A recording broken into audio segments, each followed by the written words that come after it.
Continuamos en Cátedra Médica. Hoy el doctor Ángel González Medina hablando de obesidad y enfermedades cardiovasculares. Usted quedó, doctor, en que una persona que tiene más de 40 de índice de masa corporal se considera un obeso mórbido, un obeso enfermo. Correcto. ¿Esto qué significa, doctor Ángel Bueno, González eso Medina? significa que una persona que tiene muy alto riesgo de desarrollar enfermedad cardiovascular y cardiometabólica, incluyendo la diabetes, además de asociado a la obesidad con algunos tipos de cáncer también. Eso hay que tenerlo muy en cuenta. Es un estado ya inflamatorio. Cuando usted tiene obesidad, usted tiene inflamación. Por eso hemos visto que durante la pandemia de coronavirus, uno de los factores de riesgo más importantes era la obesidad. ¿Por qué? Porque ya de hecho ese individuo tiene inflamación. Y encima de eso vienen las consecuencias del COVID-19, que también lo que lleva a la muerte y a todos los trastornos, las consecuencias de esta enfermedad, es precisamente el estado inflamatorio que se desarrolla durante el proceso de infección por este virus. Y esto es trascendente tomarlo muy en cuenta. Decía esto porque además, fíjate, los cirujanos que hacen cirugía bariátrica para reducir la obesidad, prefieren los pacientes que estén en grado 2, no los que están en grado 3, sino en los grados más severos. ¿Por qué? Porque hay un mayor riesgo incluso quirúrgico, anestésico quirúrgico. ¿Por qué razón? Bueno, porque esos pacientes tienen mayor riesgo de desarrollar procesos de embolia, número uno. Número dos, el riesgo de operar a estos pacientes es mayor con la cicatrización, las consecuencias que pueden venir después de la cirugía. Vamos a ver, doctor Ángel González Medina, qué dice la gente. 809-682-9850 y desde línea internacional 833-380-0062. Buenos días, Cátedra Médica. Sí, buenos días. Yo quiero sobre la boleta de Alejandro, por favor. Alejandro, la boleta que tenemos es conocimiento con Ángel González Medina. Saludar a Fernando 87, a Ismene Mercado, a Ana Delgado 26, a Osvaldo Marte, a Laura MMS, a Patricia Encarnación, a todas las personas que nos siguen a través de Instagram también. Lisania, saludar ahí. ¿A quién saludas? Por supuesto, aquí está Miguelina Tejada, está Junior Silverio y está Jairo Familia. Gracias por sintonizarnos a través de Instagram y estar en contacto con nosotros. Doctor Ángel González Medina, usted mencionaba los distintos tipos de obesidad atendiendo al índice de masa corporal, pero ¿cómo se puede clasificar la obesidad de acuerdo a la distribución de la grasa? Esta preguntita vamos a dejarla por ahí, vamos a recibir esta llamada. Buenos días. No llamen por la boleta, que no estamos en boleta, estamos en el boleto del conocimiento. Adelante. Es por la boleta. Ok, doctor, entonces, sí. Tipos de obesidad atendiendo a la distribución de la grasa. Sí, esto se ha considerado de gran trascendencia en los últimos años, porque era un concepto que no se manejaba tanto. Entonces, tenemos la obesidad visceral, que es aquella obesidad que se concentra básicamente en las vísceras, en la región abdominal. Y esto va más lejos, porque no solamente sería sobre las vísceras abdominales. En los últimos años ha alcanzado una importancia extraordinaria el depósito de grasa alrededor del corazón, en el pericardio, inclusive asociado con un peor pronóstico en los pacientes que tienen enfermedad cardiovascular e inclusive el desarrollo de arritmias cardíacas por esa infiltración grasa que aparentemente no es tan benigna como se pensaba. Por eso hablamos de obesidad general y obesidad visceral. Obesidad general cuando la relacionamos con el índice de masa corporal, y la obesidad visceral es aquella que se concentra especialmente en el abdomen, que es la que tiene una mayor asociación con enfermedad cardiovascular, con diabetes y sobre todo que más asociado a un estado inflamatorio. Por eso vamos a ver que muchos pacientes que son obesos viscerales tienen ya marcadores de inflamación. ¿Cuál es el parámetro, doctor Ángel González Medina, cuando hablamos de una obesidad visceral? ¿Es la barriga, es la bayolla, es la superbarriga o es un tema que tiene que ver con algunas, también se toman en cuenta en algunas mediciones? Sí. Y ese tema, como segunda pregunta, de la inflamación, ¿cuál es, para que la gente lo entienda de manera bien llana, cuál es el peligro de ese estado inflamatorio en la salud cardiovascular. Sí, la obesidad visceral es muy fácil de establecer. Se ha considerado simplemente con medir la circunferencia del abdomen, la circunferencia abdominal, lo que se ha dicho por muchas veces, la cintura, pero no es realmente la cintura, porque no es donde usa la correa, ¿no? Es donde está la mayor prominencia y en un punto intermedio entre la última costilla, que se puede palpar, ¿verdad? Alguna gente, hay, sí, hay algunos que no se le puede palpar, están demasiado obesos. Sí, entonces, sí. Y está la porción superior, la cresta, lo que llama la cresta del hueso ilíaco, sí, de la cadera. Exacto. Entonces, un punto medio que se puede ver dónde está la mayor prominencia. Entre la costilla y las crestas ilíacas, más o menos en ese punto medio. Exacto. Punto medio. Ahí está la prominencia mayor. Esta mayor prominencia. Sería más o menos por debajo del ombligo. Sí, generalmente. Algunas veces coincide. Entonces, depende de la tipología de la persona. ¿Y cuál es la medida que debemos tener? Mira, el dominicano debe tener, el hombre, 90 centímetros como máximo. 90 centímetros. Y las mujeres, 80 centímetros. Es probable que todavía en la literatura encontremos, sobre todo en los países europeos, debido a la característica de ellos, igual que los norteamericanos, para ellos se acepta que sea 94 centímetros para el hombre y 85 centímetros para la mujer. Pero en general, cada vez se considera que deben andar más cerca de 90 centímetros para el hombre y 80 centímetros para la mujer. Obviamente, siempre uno quiere tener menos, no quiere estar en la frontera, no quiere estar en el límite superior.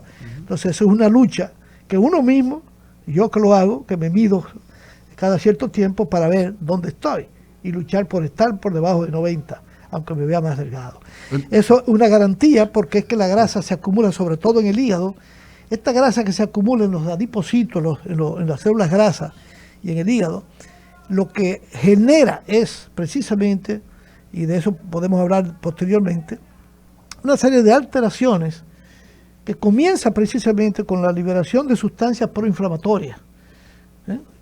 Y estas sustancias inflamatorias causan daño en la capa interna de los vasos sanguíneos.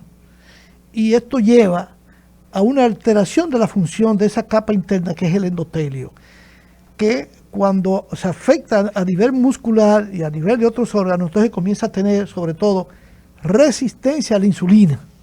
Y esa resistencia a la insulina comienza a agravar la situación porque entonces comienza a alterarse el metabolismo de los lípidos, la presión arterial, y se va creando una especie de círculo vicioso en que todo este conjunto de cosas van entonces al final a producir una enfermedad y toxicidad, vamos a decir. De tal manera que incluso la obesidad visceral se asocia con la liberación de por lo menos 20 sustancias, producción de 20 sustancias que son proinflamatorias, procancerígenas y proateroscleróticas.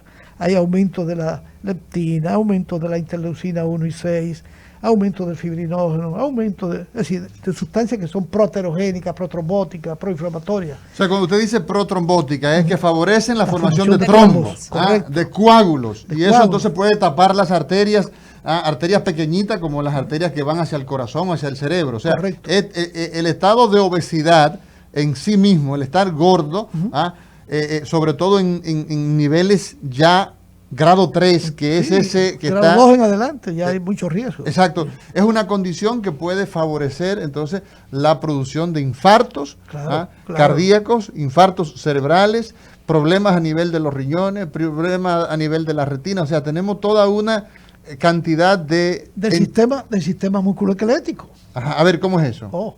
La obesidad contribuye a que se vaya produciendo cierto grado de deterioro a nivel de la columna vertebral, a nivel de la cadera, rodilla. Entonces vas a ver que estas personas tarde o temprano pueden desarrollar hernias discales, pueden desarrollar osteoartrosis, daño artrítico de la cadera, de la rodilla, y van dañando estas articulaciones y al final van a venir todos esos problemas de tipo musculoesquelético. De hecho, uno de los elementos, doctor Roberto Lafontaine, como ortopeda, que tenemos en la práctica neuroquirúrgica nuestra, es que la gente va súper obeso y te dice, mira, a mí me operaron de las 2 rodillas. Me operaron de las 2 rodillas. Y ahora vengo por una segunda opinión. Yo recibo muchos pacientes de segunda opinión. Son esos pacientes que ya alguien le ha dicho que hay que tomar una decisión quirúrgica y entonces nos consultan con el deseo de ver cuál es nuestro parecer. Y, óyeme, tal lo que usted señala. O sea, la mayoría de los pacientes obesos son pacientes que tienen dolor de espalda, pero el problema no es la famosa hernia que se observa, sino el problema del sobrepeso, que esas estructuras están pues lastimando mucho las raíces nerviosas. Y los pacientes mejoran. Cuando tú lo pones a bajar de peso, mejoran. Con ellos. Claro, sí. Muy importante. Inclusive no solamente mejoran, sino que el que se operó, si se hace obeso o vuelve a aumentar de peso, probablemente a tener problemas de otra peores. hernia, va a tener peores problemas porque ya esa columna pues estará debilitada. Hoy hablamos con el doctor Ángel González Medina. Ángel González Medina, cardiólogo, investigador, y hablando de obesidad y los problemas cardiovasculares. Doctor. Doctor, ¿y cuáles son los factores que están asociados a la obesidad? Bueno, mira, muy importante, importantísimo. La obesidad es hasta cierto punto un problema muy complejo, sumamente complejo, porque no solamente la alimentación, ser comelón. Hay factores genéticos, hay factores del medio ambiente y hay factores biológicos que interactúan. Se han establecido la existencia de por lo menos 100 genes, modificaciones o mutaciones que pueden inducir a la susceptibilidad del desarrollo de obesidad. Y por eso mucha gente dice, pero ¿por qué yo estoy gordo? Si no como tanto. Si no como tanto. Sí. Y es verdad. A veces nosotros los médicos no lo creemos. Y decían, eso no es verdad. No, hay personas que van a engordar más fácilmente, se les va a hacer más difícil poder bajar de peso, y es porque intervienen una serie de factores. Mira, a nivel neurológico, por ejemplo, aquí, ahora que está Mauri aquí, tiene una importancia capital, porque es que la regulación del apetito y la saciedad por la alimentación también está facilitada por una disregulación a nivel cerebral, a nivel del tálamo, donde esa disregulación lleva a una mayor saciedad y una apetencia por ingerir alimentos. Sí, y recordarles que los centros justamente de la saciedad, los centros del sueño, de la sed y todo esto, están en estas regiones hipotalámicas. Ahí las encontramos. Y justamente uno de los problemas más importantes es luchar con el famoso cerebro gordo. El famoso cerebro gordo, que es un concepto que acuñan los nutricionistas, y es la tendencia, por ejemplo, las personas que tienen estos trastornos son personas que van a la nevera, por ejemplo, a ver lo que hay en la nevera. No tienen hambre y de noche pasan por la cocina, pero no tienen nada que buscar en la cocina y mucho menos en la nevera, y abren la nevera. Entonces, uno de los primeros elementos a combatir con el tema de la obesidad es aquí, a nivel de su cerebro. Por lo tanto, el manejo de esta entidad pues tiene que ver con psiquiatría, con psicología, hasta, o sea, no solamente el nutricionista, no solamente el cardiólogo que hace las mediciones de todas estas, de todos estos marcadores como los niveles de colesterol y todo esto. Definitivamente Amaury está contra mí. Óyeme, se ha puesto a darle a mi conciencia para que me ataque. Esto no tiene nombre. Imagínate los pacientes obesos que tienen todos esos trastornos y disregulación hipotalámica, incluso tienen una avidez por los alimentos que más engordan. Oye, ¿qué trastornos tan importantes? Por eso el manejo de terapia psicológica es clave en estos pacientes, porque su avidez es por comer alimentos que engordan, alimentos que tienen mucho sabor, azúcar, carbohidratos, grasas. Que son esos alimentos, si se le puede decir así, son esos comestibles, como diría un profesor ido hace tiempo, que la industria los prepara con tal devoción de que tengan mucha sal. La sal da sabor. Las nitrosamidas, por ejemplo, como preservantes que se utilizan tanto en los embutidos. Y una asociación enorme con problemas de tipo oncológico, pero que son sobre todo... Cancerosos, claro. Exacto, son procancerosos. Entonces, evidentemente que la obesidad, doctor Ángel González Medina, tiene una asociación prácticamente con todos, o sea, con todo nuestro sistema, con todo nuestro organismo. Es una condición multisistémica. Bueno, acuérdate del síndrome del Pitt-Weekend. Exacto. O sea, los pacientes que se duermen en cualquier lugar. Le gusta mucho determinado por la obesidad, el síndrome por obesidad severa. De Pickwick. Le gusta mucho al doctor Roberto Lafontaine. Tenemos una llamadita por aquí. Buenos días, Cátedra Médica. Yo espero que no sea de la boleta. Buenas. Esperemos que no. No, no es de la boleta. Okay. Adelante. Una cosa, miren, yo soy obesa. De primer estadio. Ya yo hice el cálculo, gracias doctor. Excelente. Entonces, ¿qué pasa? Yo he notado que hay muchos alimentos que a mí me llaman la atención y hay algo en común en todos ellos. Es el monosodio glutamato. Sí. Y eso es una cosa, que le voy a decir una cosa, eso lo hace mucho más sabrosa la comida. Así mismo. El monosodio glutamato, ¿no? Sí, le sube como el sabor. Y eso lo encontramos principalmente en la comida china. El otro día yo estaba en el mercado chino, por la mañana, y venden sacos de eso. Sí, sí. Lo que yo no... se me cayó. No, le escuchamos. Sí, lo que yo no sabía, que ese monosodio glutamato hacía tanto daño en mi cuerpo. Yo a partir que he cortado todo lo que tiene monosodio glutamato, y déjeme decirle que si lo buscan en los alimentos, lo tiene todo. Óigame, en todo lo que es preparado. Sí, todo lo que es industrializado. Todo correcto. lo que es industrializado utilizan, perdóneme, esa vaina. No, es cierto. No, y hay que decirlo así, con ese impacto, ¿verdad? De esa palabra. Porque les voy a decir algo, y eso va de acuerdo. Qué bueno que usted ha hablado de eso, porque lo primero que se trató hoy en la mañana fue sobre seguridad alimentaria. Y las autoridades, con las sociedades médicas, salud pública, tienen que intervenir tarde o temprano en ese sentido. O sea, eso es parte, no es solamente alimentar, no es solamente comer primero, es comer bien, comer bueno, pero de calidad. Tenemos otra llamadita por aquí. Buenos días, Cátedra Médica. Si puede bajar. Me estoy escuchando y me está gustando mucho. Gracias.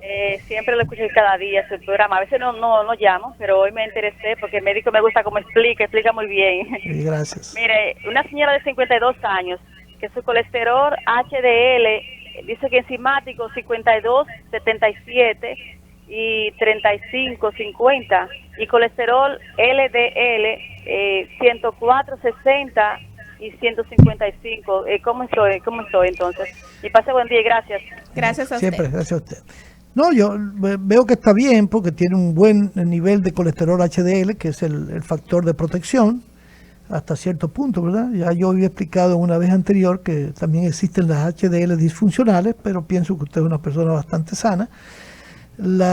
Cuando hay procesos inflamatorios, precisamente las HDL cambian su estructura, cambian su característica, pierden sus propiedades. Entonces, por eso es bueno mantener un peso también ideal, independientemente de que esté sano. Tiene un colesterol LDL en 104, yo diría que unos puntitos por encima de lo que a mí me gustaría que una persona sana lo tenga, que es en 100 o menos de 100.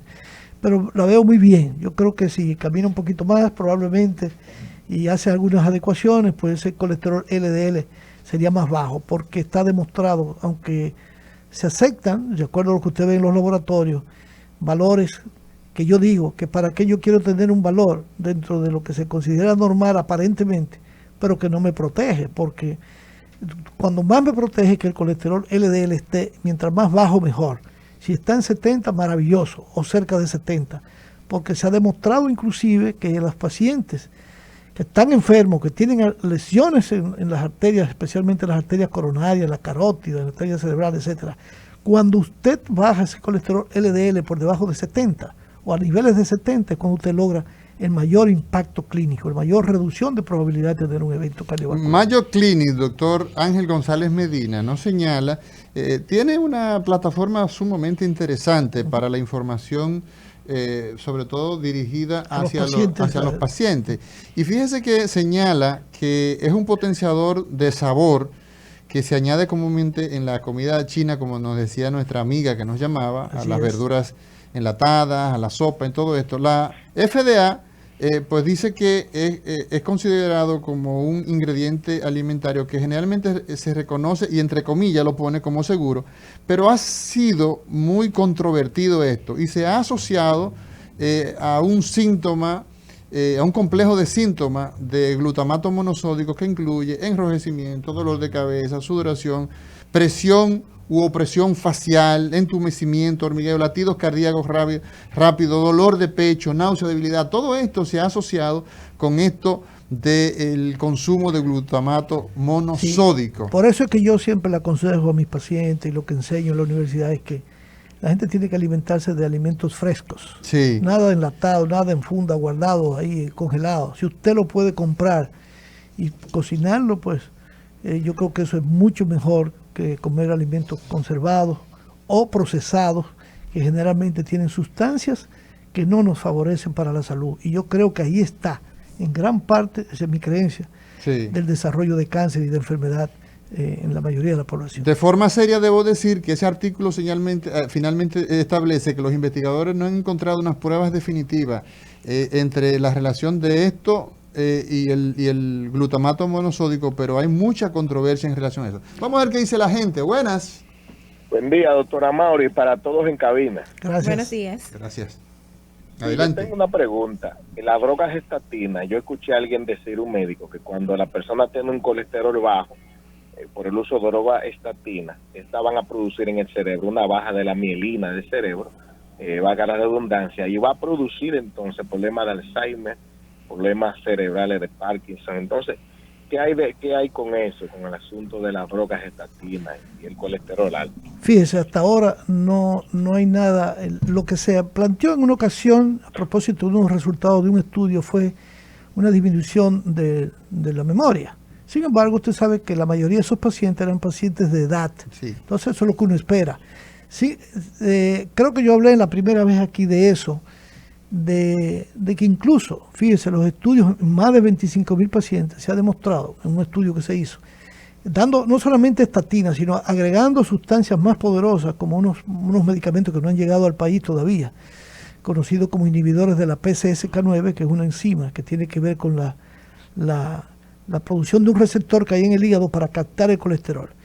Y se estableció que inclusive pacientes que tenían colesterol LDL por debajo de 25, 20, 10, no hubo más trastornos cognitivos ni de la memoria de esos pacientes. Al contrario, lo que sí hubo fue mayor reducción de eventos cardiovasculares, y esto tiene una importancia capital. Además, hay un dato que los médicos parece que se nos fue por debajo de la puerta, o no se comunicó lo suficiente, de una investigación de los que ganaron el premio Nobel en el año 1988, porque descubrieron los receptores de LDL en el hígado, que fue Goldstein y Brown.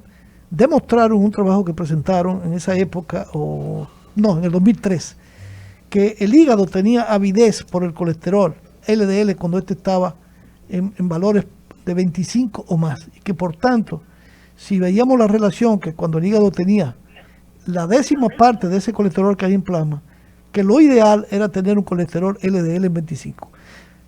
Los niños, los indios Pima y otras tribus en África nacen con un colesterol LDL a menos de 50, y muchos de ellos 30, 25, 20, y no desarrollan aterosclerosis. El niño no tiene aterosclerosis a menos que tenga ya dislipidemia. Vamos a ver lo que dice la gente. Buenas. Sí, buenas. Diga usted.